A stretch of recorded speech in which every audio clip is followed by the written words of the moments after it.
扬州慢，那是李相夷的独门内功。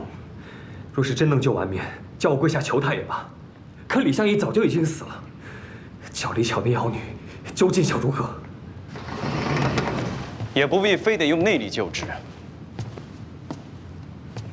可否让我看看乔姑娘？这没你的事儿，别动外面。你有别的办法救她？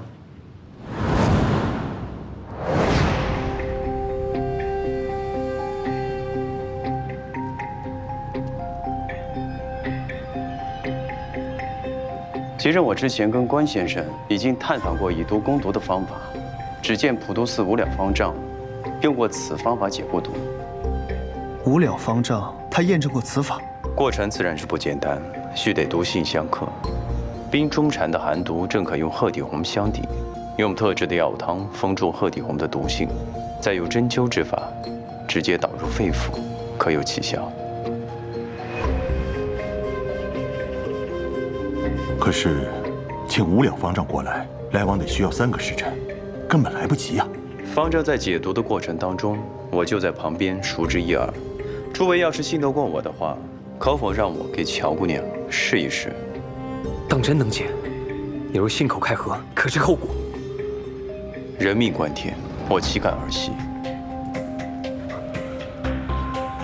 但需寒冬梅、新春李、夏末和早秋菊各60朵。 用大火熬制成鹤底红的药汤，才可助我解毒。你说的这些东西，一时哪能寻起？你别是故意糊弄。镇上各处，药铺子、果铺子、茶铺子都能集齐，我们一起去寻，定能集齐。我相信李大哥。用不着你，有我们呢。我去找。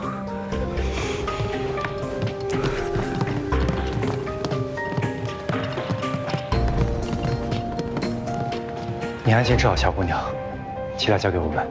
嗯。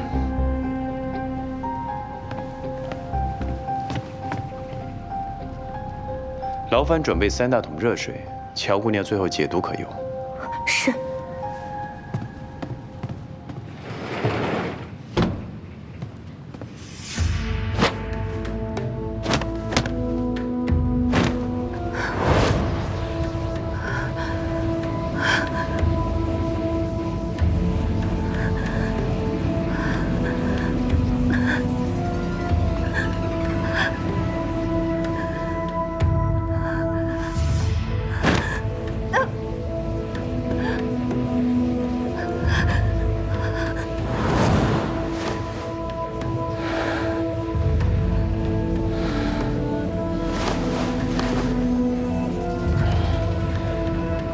本是找我来的，终究还是连累你了。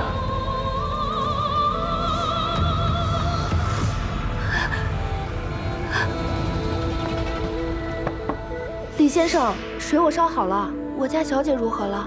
能开门了吗？李先生。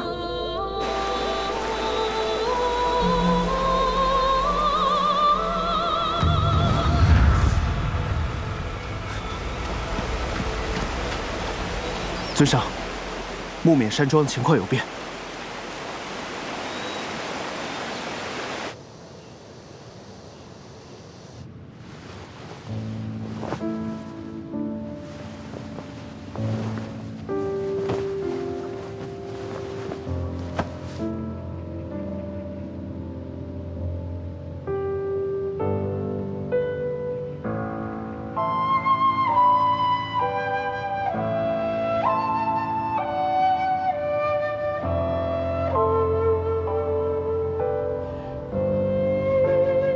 相依，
哎